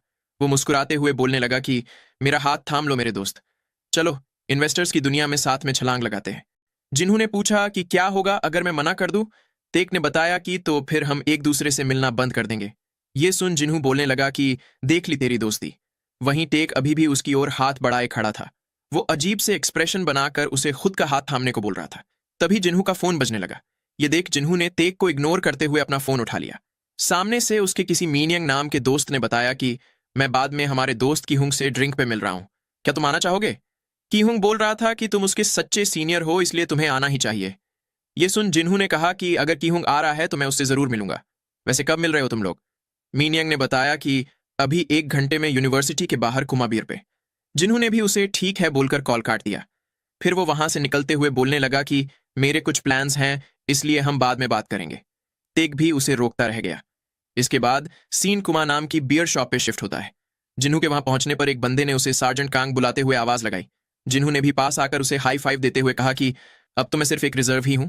मीनियंग ने पूछा कि क्या मिलिट्री सर्विस वर्थ इट थी? जिन्हू ने कहा कि अगर हो सके तो उसे अवॉइड करना ही बेहतर है। फिर वो वहां बैठे 2 नए लोगों को देख सरप्राइज हो गया। उनके पास बैठे बंदे ने खड़े होते हुए बताया कि ये नई फ्रेशमैन है जिन्होंने यूनिवर्सिटी को इसी साल ज्वाइन किया है। फिर उसने जिन्हू का भी इंट्रोडक्शन दिया। वो लड़कियां भी खड़ी होकर अपना इंट्रोडक्शन देने लगी। ब्लैक बालों वाली का नाम होता है जी ह्ये और गोल्डन बालों वाली का नाम होता है यूरी। जिन्हू ने भी अपना इंट्रोडक्शन देते हुए उन्हें ग्रीट किया। फिर उसने मीनियंग से पूछा कि कीहू कहाँ है? मीनियंग ने बताया कि वो बोल रहा था कि उसे कुछ काम आ गया है, इसलिए उसे वक्त लगेगा। चलो हम इतने में ही शुरू करते हैं। वैसे क्या तुम अगले साल से कॉलेज वापस आ रहे हो? जिन्हू ने बताया कि मैं भी वही सोच रहा हूं। इतना बोल उसने मन ही मन कहा कि अब चूंकि घर और फीस की दिक्कत सॉल्व हो चुकी है तो मुझे जल्दी से ग्रेजुएट भी हो जाना चाहिए। तभी जिन्हू का ग्लास खाली देख यूरी उसे ड्रिंक देने लगी। फिर उसने खुद भी ड्रिंक करना शुरू कर दिया। ये देख वो लोग उससे बोलने लगे कि तुम वाकई में ड्रिंक करने में अच्छी हो। तभी वहां पर कोई आ गया। ये कीहुंग होता है। जिन्हू उसे देख वेलकम करने लगा। कीहुंग ने भी उसका हालचाल पूछा। फिर वो बैठते हुए जिन्हू से बोलने लगा कि तुम्हें मिलिट्री से बाहर आते ही मुझे कांटेक्ट करना चाहिए था। जिन्हू ने उसे ड्रिंक देते हुए कहा कि मैंने सोचा तुम जॉब ढूंढने में बिजी होंगे। वैसे तुम कैसे हो? कीहुंग ने बताया कि बस कट रही है जिंदगी। ये सुन जिन्हू ने कहा कि लेकिन फिर भी ये उन सीनियर्स से तो अच्छा ही है जिन्हें अब तक जॉब नहीं मिली। क्या इन दिनों फाइनेंशियल सेक्टर में हायरिंग कम नहीं हो रही? कीहुंग ने भी उसे हाँ में जवाब देते हुए बताया कि कमर्शियल बैंक तो ठीक है, लेकिन इन्वेस्टमेंट बैंक अगले साल और भी कम लोग हायर करेंगे। रिसेंटली उनके अंदर रिस्ट्रक्चरिंग और मैन पावर को रिलोकेट करने की काफी बातें चल रही है। ये काफी परेशान करने वाला है। उसकी रिस्ट्रक्चरिंग की बात सुन जिन्हू ने पूछा कि KYB सिक्योरिटीज कंपनी भी ऐसा कर रही है, राइट? सामने से कीहुंग बोलने लगा कि इससे क्या ही फर्क पड़ता है। KYB और डोरी सिक्योरिटीज आपस में मर्ज हो रही है। उनमें से एक दूसरी सबसे बड़ी और एक चौथी सबसे बड़ी फर्म है। वो दोनों आपस में मिलकर इस इंडस्ट्री की सबसे बड़ी फर्म बन जाएंगे। इस तरह से एक बड़ी फर्म बनना इन्वेस्टमेंट बैंकिंग की इंडस्ट्री के लिए तो अच्छी बात है, लेकिन एम्प्लॉयज के लिए ये उतना भी अच्छा नहीं है। मर्जर्स के बाद रिस्ट्रक्चरिंग हमेशा होता है। ये सुन जिन्हू ने पूछा कि लेकिन क्या तुम एक न्यू हायर होने की वजह से सेफ नहीं हो? कीहुंग ने बताया कि वो लोग न्यू हायर्स को भी वॉलंटरीली रिजाइन करने को बोल रहे हैं। ये जॉब मैंने जितना सोचा था उतनी इंटरेस्टिंग नहीं है। ये सुन जिन्हू ने पूछा कि तो फिर अगर तुम ये जॉब छोड़ दो तो बाद में कहाँ जाओगे? कीहुंग ने बताया कि मैं प्राइवेट इक्विटी के बारे में सोच रहा हूं। मैं हमेशा से ही मर्जर्स एंड एक्विजिशन में इंटरेस्टेड रहा हूं। उसके सामने बैठा बंदा भी ये सब बातें सुन परेशान होते हुए बोलने लगा कि मैंने तो सोचा था कि एक बार जॉब मिल जाने के बाद सब कुछ ठीक होगा, लेकिन लगता है ऐसा नहीं है। कीहुंग ने भी ड्रिंक करते हुए उसे हाँ में जवाब दिया। फिर थोड़ी देर बाद कीहुंग ड्रंक होते हुए बोलने लगा कि हमारे देश में अच्छे एंटरप्रेन्योर्स तो हैं, लेकिन अच्छे इन्वेस्टर्स नहीं हैं। यही हमारे देश की सच्चाई है। हमें कोरिया में भी वैसा कोई बंदा चाहिए ताकि हम फॉरेन कैपिटल के सामने कॉन्फिडेंट होकर compete कर सकें। हमें हमेशा गलत तरीकों से प्रॉफिट करने के लिए फॉरेन मीडिया के द्वारा क्रिटिसाइज किया जाता है। ये सुन जिन्होंने उससे पूछा कि क्या तुम्हें लगता है कि वैसा कभी होगा? कीहुंग ने पूछा कि भला कौन ही जाने, क्या पता कभी कोई जीनियस इन्वेस्टर जैसे कि वरेन बफेट का कोरियन वर्जन अपीयर हो जाए। तभी यूरी को किसी का कॉल आ गया। उसने कॉल उठाते हुए सामने वाले इंसान को उस जगह का एड्रेस बताकर वहां आने को बोला। ये देख उसके पास बैठे बंदे ने पूछा कि ये कौन था? यूरी ने मुस्कुराते हुए बताया कि ये सीनियर सियोन थी। वैसे तो मैं उससे ही मिलने वाली थी, लेकिन जब मैंने कहा कि मैं सीनियर्स के साथ ड्रिंक पे जा रही हूं तो उसने कहा कि वो भी आएगी। ये सुन वहां बैठे सारे लोग चौंक गए। जिन्हू भी हैरान रह गया। वो बंदा यूरी से पूछने लगा कि आखिर तुमने सियोन को क्यों बुलाया? ये सुन यूरी ने पूछा कि क्या मुझे उसे नहीं बुलाना चाहिए था? वो बंदा उसे जवाब देता, उतने में ही वहां पर कोई आ पहुंचा। ये सियोन होती है। जिन्हू उसे देख थोड़ा ऑकवर्ड हो गया। सियोन भी उसे देख उतनी ही सरप्राइज थी। दरअसल ये उन दोनों की ब्रेकअप के बाद पहली मुलाकात थी। फिर हमें थोड़ी देर बाद किसी कॉफी शॉप का सीन दिखाया जाता है। वहां बैठी सियोन जिन्हू से बोल रही थी कि हमें मिले 2 साल हो चुके हैं। जिन्हू ने भी उसकी बात से अग्री किया। सियोन ने आगे पूछा कि क्या मिलिट्री सर्विस तुम्हारे लिए अच्छी गई? जिन्हू ने उसे हाँ में जवाब दिया। फिर उसने सियोन से पूछा कि क्या तुम्हारा और उस सीनियर का आपस में सब ठीक चल रहा है? सियोन ने भी उसे हाँ में जवाब दिया। जिन्हू मन ही मन उस जून ह्यूंग नाम के बंदे को याद कर सोचने लगा कि वो सीनियर फेस्टिवल के दौरान कुछ वक्त के लिए हमारी यूनिवर्सिटी में आया था। वो GH कंस्ट्रक्शन नाम की एक बड़ी कंपनी का तीसरा बेटा है। मैंने उसे कुछ वक्त के लिए ही देखा था, लेकिन वो काफी हैंडसम था और उसकी पर्सनैलिटी भी अच्छी थी। मेरे मिलिट्री में एनलिस्ट होने के कुछ वक्त बाद ही मुझे मीनयंग से पता चला था कि सियोन उस सीनियर को डेट कर रही है। इतना सोच वो सियोन को देखने लगा, जो अब काफी महंगी चीजें लेकर बैठी थी। उसने सियोन से कहा कि तुम काफी बदल चुकी हो, पहले तुम काफी सिंपल हुआ करती थी। सियोन ने बताया कि उस बात को काफी लंबा वक्त गुजर चुका है। मुझे तुम्हारे बुरे वक्त में तुमसे ब्रेकअप करने के लिए सॉरी फील होता है। जिन्हू ने भी अपनी कॉफी पीते हुए कहा कि वो सब पास्ट की बात है। तभी सियोन ने उसे आवाज लगाते हुए बताया कि मैं तुम्हें वाकई में काफी पसंद करती थी। ये सुन जिन्हू थोड़ा गुस्सा हो गया। उसने पूछा कि तुम कहना क्या चाहती हो? सियोन ने बताया कि ये थोड़ा अजीब लग सकता है, लेकिन यही सच है। मैंने जब तुम्हें पहली बार देखा था तब से ही तुम बाकी लोगों से अलग थे। मुझे हमेशा तुम्हारे अंदर कॉन्फिडेंस फील होता था, इसीलिए मैं तुम्हें पसंद करती थी। ये सुन जिन्हू ने थोड़ा इरिटेट होते हुए पूछा कि तो फिर तुमने ब्रेकअप क्यों किया? सियोन ने बताया कि मैंने तो सिर्फ अपॉर्चुनिटी मिलने पे उसे पकड़ लिया। ये सुन जिन्हू ने पूछा कि कैसी अपॉर्चुनिटी? अमीर बंदे को डेट करने की? सियोन ने मुस्कुराते हुए कहा कि अगर तुम उस बात के लिए मुझे क्रिटिसाइज करो तो मेरे पास बोलने को कुछ भी नहीं है, क्योंकि मैंने ही तुमसे ब्रेकअप किया था। लेकिन मैं अपने सपने पूरे करना चाहती हूं। ये सुन जिन्हू ने गुस्सा होते हुए पूछा कि सपनों से तुम्हारा क्या मतलब? सियोन बस मुस्कुरा कर रह गई। फिर उसने खड़े होते हुए कहा कि तो अब मैं चलती हूं। ये देख जिन्हू फ्रस्ट्रेट होते हुए पूछने लगा कि तुम किन सपनों की बात कर रही हो, लेकिन सियोन उसे बिना कोई जवाब दिए चली गई। उसके जाने के बाद जिन्हू किसी स्टोर के बाहर बैठा ड्रिंक करते हुए मन ही मन बोलने लगा कि सक्सेस। 2 साल पहले मेरे फादर के फ्यूनरल से भी पहले हमारा घर छीन लिया गया था। रिलेटिव्स ने हमें कोई सहारा नहीं दिया और फिर सियोन ने मुझसे ब्रेकअप कर लिया। मुझे ऐसा लग रहा था जैसे सब कुछ तबाह हो रहा हो। बिना शोक जताने को वक्त दिए मैंने तुरंत ही मिलिट्री में एनलिस्ट कर लिया। और मेरी माँ, जो कि अब अकेली रह गई थी, उनके पास जिंदगी बिताने के लिए छोटे मोटे काम करने के अलावा और कोई ऑप्शन नहीं था। और फिर टेक की मदद से मैंने $12 लाख कमा लिए। ऊपर से मैंने सक्सेसफुल इन्वेस्टमेंट के चलते $70,000 और बना लिए। अब मेरे पास टोटल $13 लाख है। आखिरकार सक्सेस होती क्या है? क्या $13 लाख को वाकई में सक्सेस कहा जा सकता है? वो ये सब सोच ही रहा था कि उसे अपने सामने फिर से वो गोल्डन ईगल बैठा हुआ दिखाई दिया। ये देख उसने उसकी ओर अपना कप बढ़ाते हुए पूछा कि क्या तुम भी ड्रिंक करोगे, या फिर क्या तुम इस बार फिर से मुझे कुछ दिखाने वाले हो? तभी उस ईगल ने अपने पंख फैला दिए। वो तेजी से जाकर उसके सिर पे उड़ने लगा। जिन्हू ने भी उसकी लिखी बात पढ़ पूछा कि तो क्या यही मेरा फ्यूचर है? इसके बाद वो तेक के घर पहुंचकर उसे आवाज लगाने लगा। तेक नींद में ही उससे पूछने लगा कि क्या हो गया? अगर तुमने पी हुई है तो घर चले जाओ। तभी जिन्हू ने उसका हाथ पकड़ लिया। उसने कहा कि अब मैंने तुम्हारा हाथ थाम लिया है तो हम इसमें साथ हैं। ये सुन तेक ने कंफ्यूज होते हुए पूछा कि तुम क्या बोल रहे हो? जिन्हू ने बताया कि सक्सेस। ऐसे ही सुबह हो जाती है। नींद से उठकर जिन्हू का सिर काफी दर्द कर रहा था। उसे समझ नहीं आया कि वो तेक के घर क्यों सो रहा था। तभी टेक ने उसे बताया कि मैंने तुम्हारे हैंगओवर के लिए एक बर्गर ऑर्डर कर लिया है। ये सुन जिन्हू बोलने लगा कि हैंगओवर सूप नाम की भी कोई चीज होती है। फिर तेक ने उससे पूछा कि वैसे क्या पिछली रात कुछ हुआ था। ये सुन जिन्हू को भी पिछली रात ईगल देखने वाली बात याद आ गई, लेकिन उसने ये बात टेक से छिपाते हुए कहा कि मुझे कुछ याद नहीं। ये सुन टेक उसके पास आकर चिल्लाते हुए पूछने लगा कि तो फिर हमने पिछली रात जो प्रॉमिस की थी उसका क्या? हमने तो हाथ मिलाकर एकदम पक्का रिजॉल्व किया था। जिन्हू ने भी इरिटेट होते हुए कहा कि मुझे याद है, उसके बारे में हम खाना खाकर बात करेंगे। वैसे क्या तुमने पहले कभी इन्वेस्ट किया है? टेक ने उसे ना में जवाब दिया। जिन्हू ने कहा कि वैसे तुमने कुछ बेंट कॉइन तो एक्सचेंज किए ही थे। तभी टेक ने उससे पूछा कि क्या तुमने भी कुछ प्रैक्टिकल इन्वेस्टमेंट नाम का क्लब ज्वाइन नहीं किया था? जिन्होंने हाँ में जवाब देकर बताया कि मैंने कुछ स्टडीज की थी और साथ ही कुछ डायरेक्ट इन्वेस्टमेंट्स भी की थी, लेकिन वो तो सिर्फ $1,000 ही थे और उसमें से भी मैंने आधे गवा दिए थे। मेरा रिटर्न रेट -50% था। ये सुन तेक मुंह बनाकर पूछने लगा कि क्या तुमने बिजनेस मैनेजमेंट की पढ़ाई नहीं की? क्या तुमने वहां कुछ सीखा नहीं है?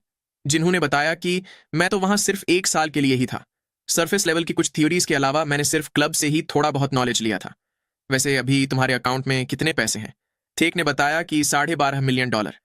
ये सुन जिन्हू सोचने लगा कि ये एक ऐसा अमाउंट है जो आम लोग अपनी पूरी जिंदगी में कभी भी नहीं देखते।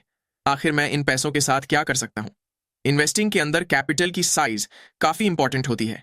1 करोड़ से 10 करोड़ बनाने के लिए 1000% का रिटर्न रेट अचीव करना पड़ता है, लेकिन अगर हमारे पास 1000 करोड़ हो तो उसका सिर्फ 1% रिटर्न भी 10 करोड़ हो जाता है।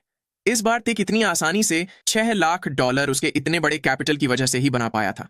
लेकिन दिक्कत यह है कि बड़े प्रॉफिट्स के साथ बड़ी रिस्क भी आती है। तभी टेक शातिर मुस्कान के साथ पूछने लगा कि तो क्या हम शुरू करें? जिन्होंने उसे फिर से इतना एक्साइटेड होता देख पूछा कि आखिर एक $12 मिलियन रखने वाले बंदे को इन्वेस्ट क्यों ही करना है? इतने पैसों के ब्याज से ही तुम पूरी जिंदगी कंफर्टेबली बिता सकते हो। सामने से टेक ने पूछा कि पैसे जितने ज्यादा हो उतना बेहतर होता है, राइट? जिन्हू ने भी उसकी बात से अग्री किया। फिर टेक ने मुस्कुराते हुए आगे कहा कि और इसमें मजा भी आ रहा है, ये एक गेम जैसा फील हो रहा है। जिन्हू ने कहा कि पैसे कमाने में मजा तो हमेशा आता है जब तक तुम हारो नहीं। ये सुन टेक ने पूछा कि तो फिर तुम्हारा क्या? क्या तुम भी अपनी कमाई से कुछ करना चाहते हो? जिन्हू ने उसे ना में जवाब दिया। वो मन ही मन सोचने लगा कि इन्वेस्ट करने के लिए मुझे सबसे पहले फोरसाइट चाहिए। मेरे सामने उस ईगल या क्लाउड का आना जरूरी है, लेकिन यह बात अनक्लियर है कि वो कब और कैसे होता है। मैं श्योर तो नहीं हूं, लेकिन ऐसा लगता है कि वो कुछ सर्टेन इन्फॉर्मेशन मिलते ही ऑटोमेटिकली रिएक्ट करता है।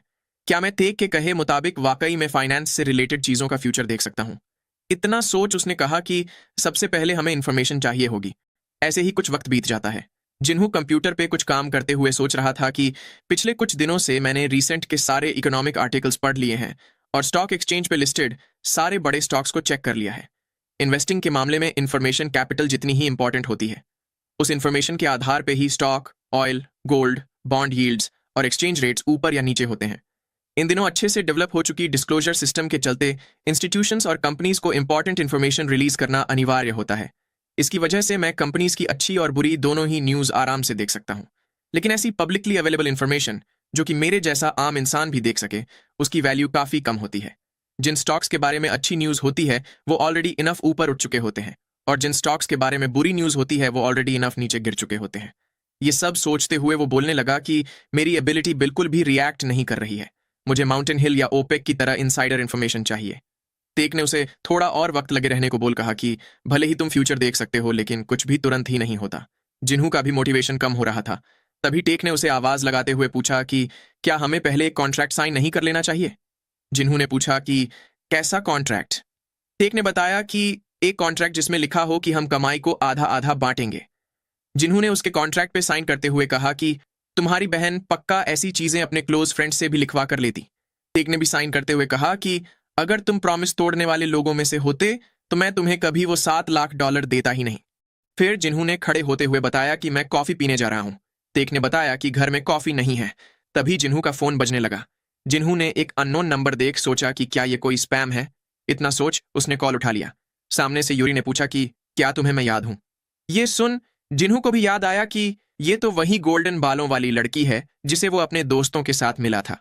इतना याद कर उसने यूरी को हाँ में जवाब दिया। सामने से यूरी ने पूछा कि अगर तुम फ्री हो तो क्या साथ में कॉफी पे चलना चाहोगे? इसके बाद सीन किसी कॉफी शॉप पे शिफ्ट होता है। जिन्हू वहां पहुंच चुका था। यूरी पहले से ही उसका इंतजार कर रही थी।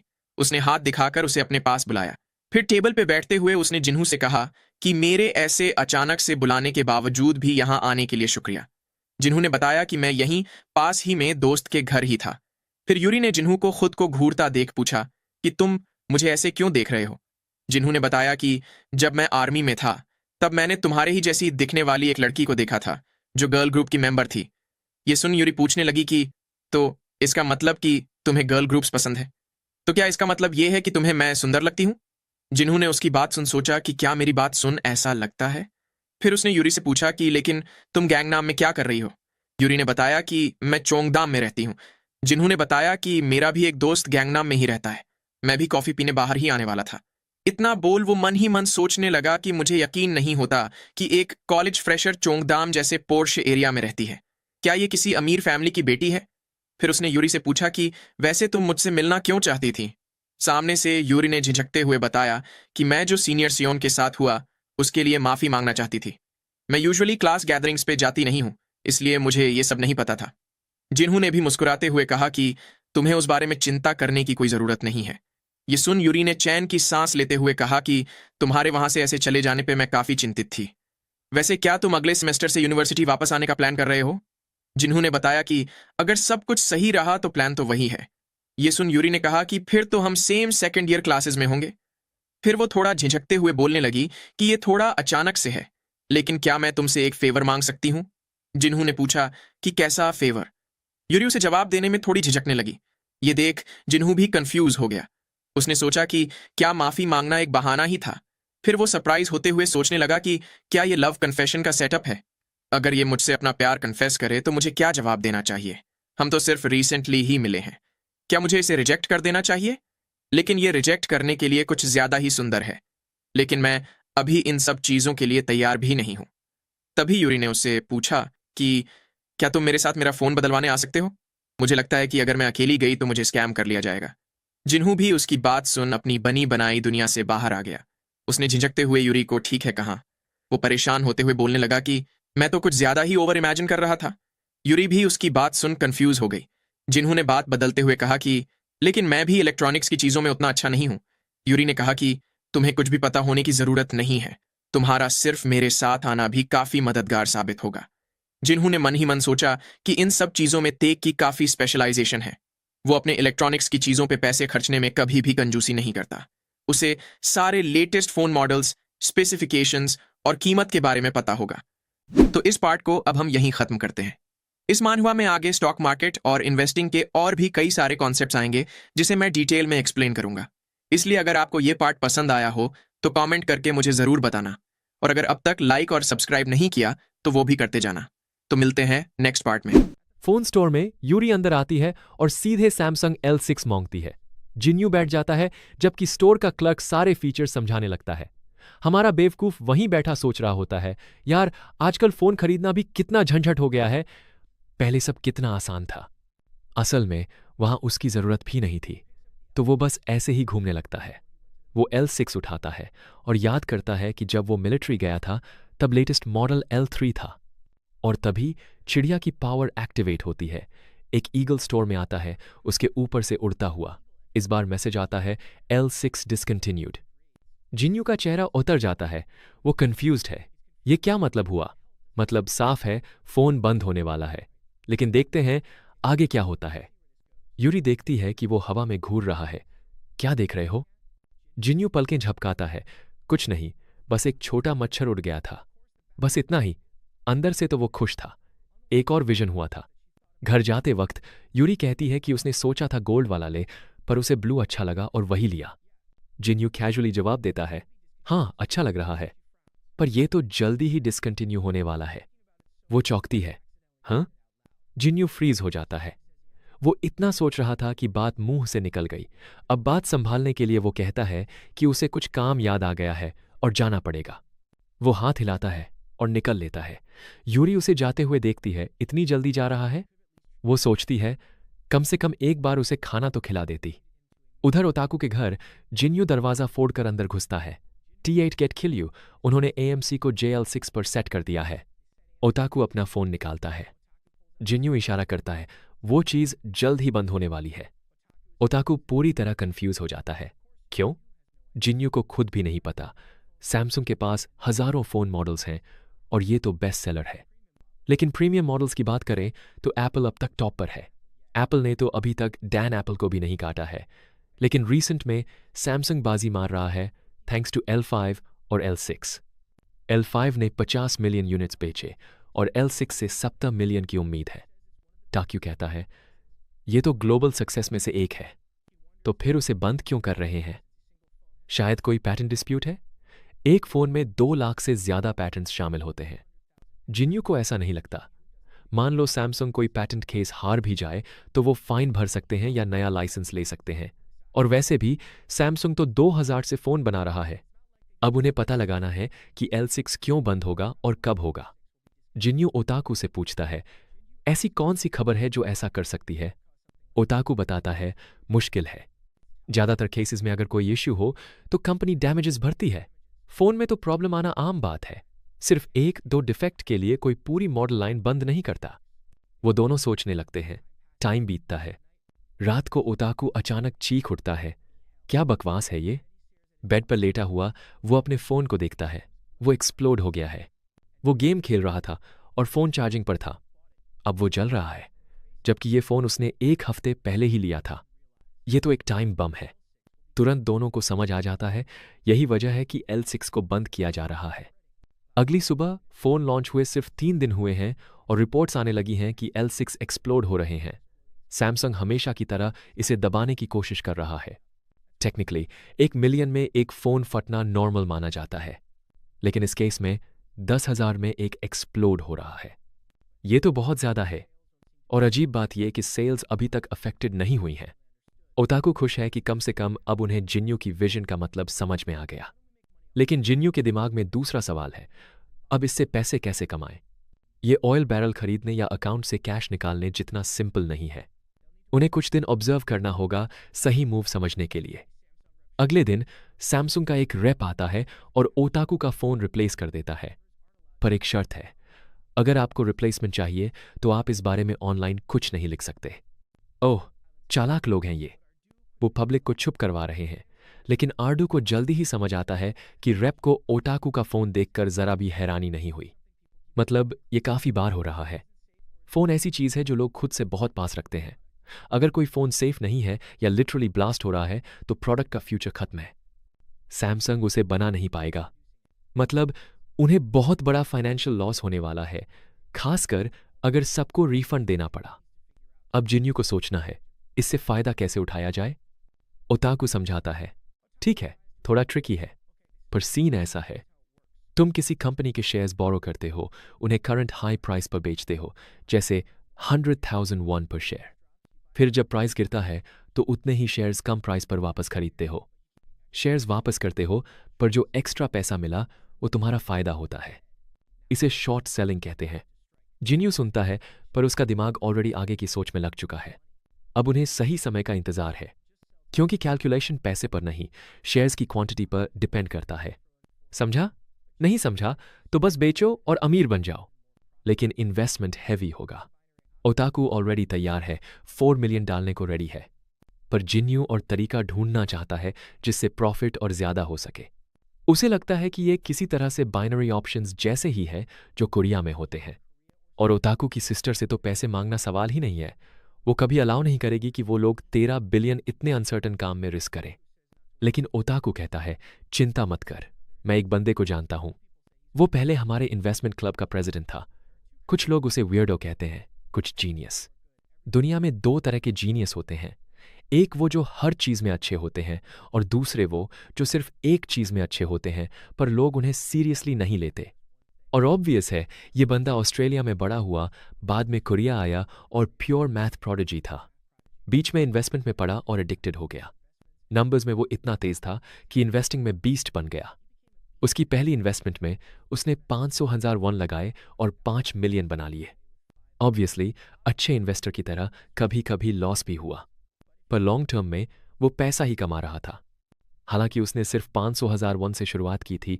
जब जिन्होंने उससे मुलाकात की तब उसके पास इन्वेस्ट करने के लिए 300 मिलियन थे।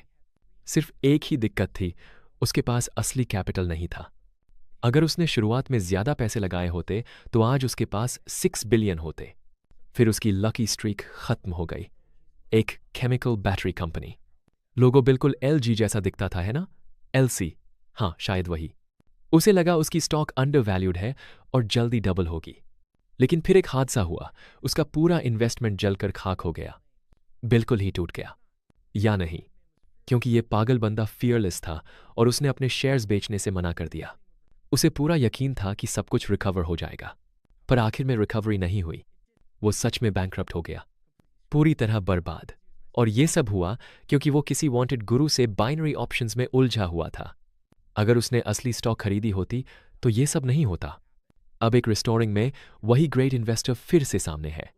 बहुत थका हुआ लग रहा है, जैसे कई हफ्तों से घर से निकला ही नहीं। शायद दिन भर एनाहाइम देखता रहता है। ये इंसान तो मेरी ही तरह लग रहा है। जिनहो ओटाकू का इंट्रोडक्शन देता है और पूछता है, क्यों भाई, फाइनेंशियल मेल्टडाउन के बाद जब से कॉलेज छोड़ा कैसा चल रहा है? सांगयोप कहता है कि वो ऊबर चला रहा है, बस किसी तरह सर्वाइव कर रहा है। सब कुछ खोने के बाद और ड्राइवर की तरह काम करके अब जाकर उसे समझ आया है, इवन 101 हैज वैल्यू। जिनहो इमोशनल हो जाता है। ये बंदा इंस्पिरेशन है।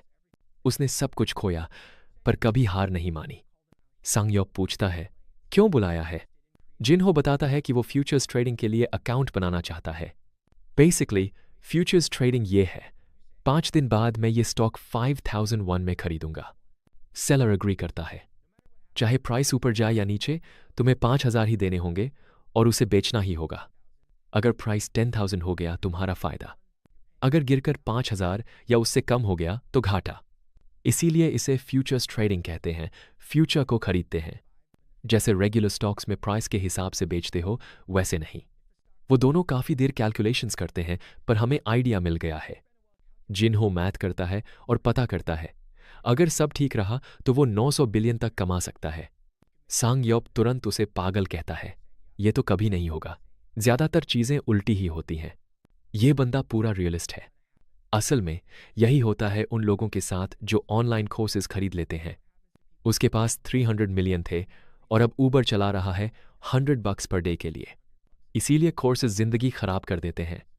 सांगयोप तुरंत जिनहो की थ्योरी को रिजेक्ट कर देता है।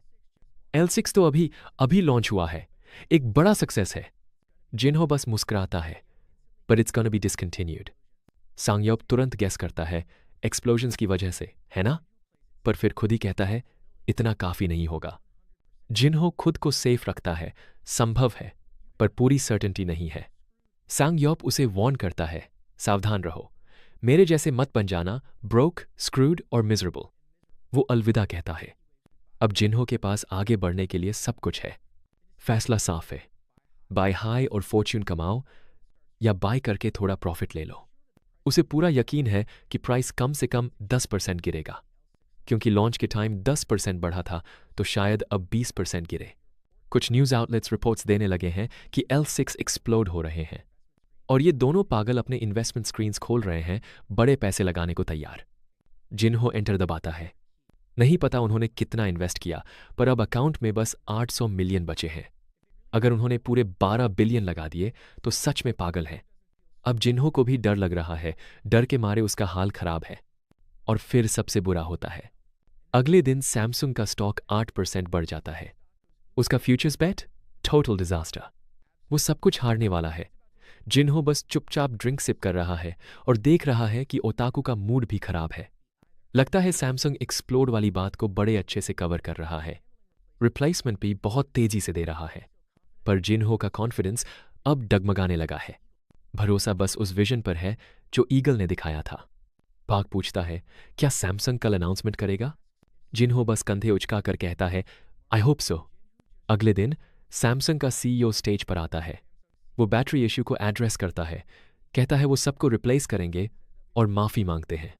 लेकिन फिर ट्विस्ट, डिसकंटिन्यू नहीं कर रहे, बल्कि 6 मिलियन फोन्स को फ्री में रिप्लेस करेंगे। जिन्हो के लिए ये सब तबाही है। अब लोग सैमसंग की तारीफ कर रहे हैं, इतने बड़े स्केल पर फ्री रिप्लेसमेंट दे रहे हैं। ये तो काफी इंप्रेसिव है। वो पुराने फोन्स के बैटरी बदलकर उन्हें पूरर कंट्रीज में बेच सकते हैं। और इतना सब होने के बाद भी सैमसंग का स्टॉक सिर्फ 1.5% गिरा। ये कंपनी साबित कर रही है कि बड़ी कंपनीज कितनी ज्यादा प्रिपेयर्ड होती हैं। ओताकू इधर उधर घूम रहा है, बिल्कुल टूट चुका है। 12 बिलियन में से 6 बिलियन तो पहले ही कौन है। अब जिन्हों को अपनी अनफेयर कॉन्ट्रैक्ट याद आ रही है। नहीं, अब वो सोच रहा है उसने अपने दोस्त को 6 बिलियन का घाटा करा दिया, जबकि उसका खुद का शेयर बहुत छोटा था। अब वो अपनी पावर पर डाउट कर रहा है। क्या उसने विजन को गलत समझा? सब उल्टा क्यों हो रहा है? रात में जिन्हों बेड पर लेटा सोच रहा है, 6 बिलियन में कोई पूरी जिंदगी लग्जरी में जी सकता है। हर महीने 100 मिलियन उड़ाओ, फिर भी पैसे बचेंगे। पर यह सब एक दिन में चला गया। अब 50% लॉस से उबरने के लिए उन्हें 100% प्रॉफिट कमाना होगा। अगर फ्यूचर बेट की एक्सपायरी से पहले कुछ नहीं हुआ तो सारा पैसा गया। जिन्हों डर के मारे घुट रहा है। ओताकू भी सो नहीं पा रहा। आधी रात में दोनों उठते हैं और बाहर शराब पीने निकलते हैं। अब तो गरीब रहने की आदत डालनी होगी। वो दोनों होमलेस जैसे लग रहे हैं, जैसे बर्बादी के लिए खुद को मेंटली प्रिपेयर कर रहे हों।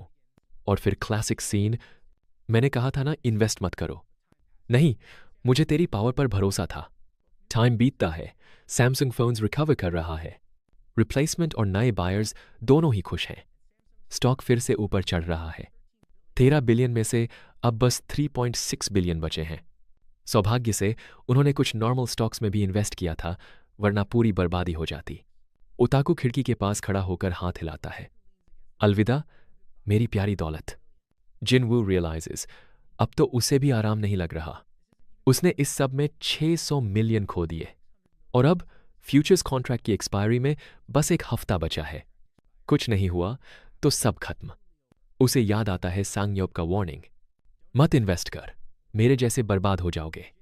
जिनवू अपना चेहरा हाथों में छुपा लेता है। क्या उसने विजन को गलत समझा या गलत एनालाइज किया? फिर सीन बदलता है। एक एयरप्लेन, कोई इंसान फायर एक्सटिंग्विशर से जमीन बुझा रहा है। किसी का घाव खून से लथपथ। शायद सैमसंग बॉम्ब उसके सिर पर फटा। Oh my God! पर वेट, ये बस सपना था। भाड़ में जाए। ऐसे सीन्स दिखाकर ड्रीम बोल देना, सीरियसली? पर जिनवू अपने सिर को पकड़ता है। उसकी आंख चमक रही है। अब उसे हेडेक हो रहा है। तो ये असली विजन है। नीचे पड़े प्लेन टिकट पर लिखा है दिसंबर 9। अब बस 4 दिन बचे हैं। वो ओटाकू को तुरंत बताता है, बस इतने दिन हैं सब कुछ बदलने में। अगर उसकी पावर सच है तो अब डरने की जरूरत नहीं। ओताकू सैमसंग का स्टॉक चेक करता है। सब कुछ अब भी नॉर्मल लग रहा है। पर जिनवू पोएटिक अंदाज में कहता है, कुछ भी खत्म नहीं होता जब तक सब कुछ खत्म ना हो जाए। और फिर रिपोर्ट्स आने लगती हैं, कुछ सैमसंग बैटरीज फिर से फट रही हैं। फोन के अंदर एक कॉन्टैक्ट पॉइंट आग लगा रहा है। बूम! न्यूज में आता है एक सैमसंग फोन एयरप्लेन में एक्सप्लोड हुआ, पैसेंजर घायल। हे भगवान! अब कोई भी प्लेन में फोन नहीं ले जाना चाहेगा। मैं भी नहीं। और जैसे ही फटाफट L6 को फ्लाइट्स में ले जाना बैन कर दिया जाता है। सुबह स्टॉक मार्केट खुलता है। सैमसंग के शेयर्स 10% गिरते हैं। एक्सपर्ट्स कहते हैं अब सैमसंग स्टॉक खरीदने का परफेक्ट टाइम है। पर जिनवू, हेल नो, ले लो तुम लोग, मुझे नहीं चाहिए। उधर सैमसंग के एग्जीक्यूटिव मीटिंग में वाइस प्रेसिडेंट एंटर्स करता है, एम जिन यांग। अब सब बैटरी एक्सप्लोजन्स और इंजर्ड पैसेंजर पर चर्चा कर रहे हैं। कुछ एग्जीक्यूटिव्स फिर से फोन्स रिप्लेस करने का सुझाव देते हैं, पर अब पब्लिक ओपिनियन बर्बाद हो चुकी है। एक स्ट्रैटेजिस्ट कहता है, हमें एक और रिकॉल करना चाहिए।